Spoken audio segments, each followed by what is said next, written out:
ಭಟ್ಕಳ ತಾಲೂಕಿನ ಅಳವೆಕೊಡಿ ಕಡಲ ತೀರದ ದೋಣಿ ದುರಂತದಲ್ಲಿ ನಾಪತ್ತೆಯಾಗಿದ್ದ 3 ಮೀನುಗಾರರಿಗಾಗಿ ಶೋಧ ಕಾರ್ಯಾಚರಣೆ ಮುಂದುವರೆದಿದೆ.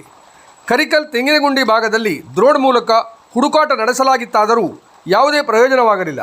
ಈ ನಡುವೆ ಖ್ಯಾತ ಮುಳುಗು ತಜ್ಞ ಈಶ್ವರ್ ಮಲ್ಪೆ ತಂಡ ಶೋಧಕ್ಕಾಗಿ ಭಟ್ಕಳಕ್ಕೆ ಆಗಮಿಸಿದೆ.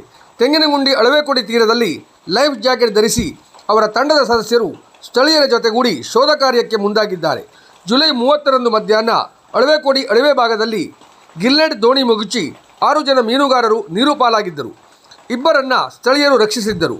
ಇನ್ನು 4 ನಾಪತ್ತೆಯಾಗಿದ್ದರು. ಗುರುವಾರದಂದು ಜಾಲಿಯ ರಾಮಕೃಷ್ಣ ಮೊಗೇರ್ ಅವರ ಮೃತದೇಹ ಹೊನ್ನೆಗದ್ದೆ ಕಡಲ ತೀರದಲ್ಲಿ ಪತ್ತೆಯಾಗಿತ್ತು.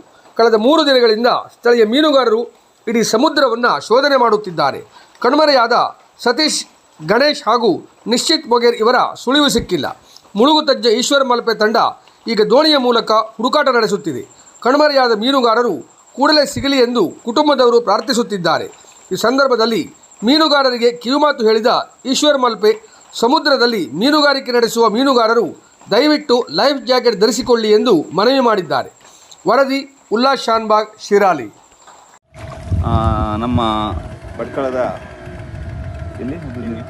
ತೆಂಗಿನಗುಂಡಿಯಲ್ಲಿ ಒಂದು ದೋಣಿ ದುರಂತಾಗಿ 4 ಜನ ಮೃತಪಟ್ಟಿದ್ದಾರೆ. ಅದೇ ರೀತಿ ನಮ್ಮ ಮಲ್ಪೆಯಲ್ಲಿ ಆಗಿರ್ಬೋದು, ನಮ್ಮ ಮುರುಡೇಶ್ವರ ಆಗಿರ್ಬೋದು, ಗಂಗೋಳಿ ಆಗಿರ್ಬೋದು, ಹಾಗೆ ನಮ್ಮ ಇಲ್ಲಿ ಸಹ 4 ಜನ ಇರೋದು. ಎಲ್ಲರೂ ಸಹ ನಾನು ಹೇಳೋದಿಷ್ಟೇ, ಪ್ರತಿಯೊಬ್ಬರು ಸಹ ಮೀನುಗಾರರು ಹೋಗುವಾಗ ಅಳಿವೆ ಬಾಗಿಲಿಂದ ಒಂದು ಲೈಫ್ ಜಾಕೆಟ್ ಇದೇ ರೀತಿ ಹಾಕ್ಕೊಳ್ಳಿ. ಯಾಕೆಂದರೆ ನೋಡಿ, ಪ್ರತಿಯೊಬ್ಬರು ಅಲ್ಲಿ ಹೋಗುವವರು ಹಾಕೊಂಡಿದ್ದಾರೆ. ಅದೇ ರೀತಿ ನಾನು ಹೇಳೋದಿಷ್ಟೇ, ಇವತ್ತು ನೋಡಿ ಅವರು 5 ಜನ ಹೋಗ್ತಾ ಇದ್ದಾರೆ, 5 ಜನ ಸಹ ಲೈಫ್ ಜಾಕೆಟ್ ಕೊಡ್ತೀನಿ ಇದೀಗ. ಆದ್ದರಿಂದ ಪ್ರತಿಯೊಬ್ಬರು ಅಳಿವೆ ಬಾಗಿಲಿಂದ ಹೋಗುವಾಗ ಬರುವಾಗ ಪ್ರತಿಯೊಬ್ಬರು ಲೈಫ್ ಜಾಕೆಟ್ ಕಡ್ಡಾಯವಾಗಿ ಮೀನುಗಾರರು ಹಾಕಬೇಕಂತ ಎಲ್ರಿಗೂ ನಾನು ಕೈ ಮುಗಿದು ಕೇಳ್ತಾ ಇದ್ದೀನಿ. ಇವತ್ತು ನಾವೀಗ ಈ ತಂಡ ಈಗ ಅಳಿವೆ ಬಾಗಿಲಿನ ಇಲ್ಲಿ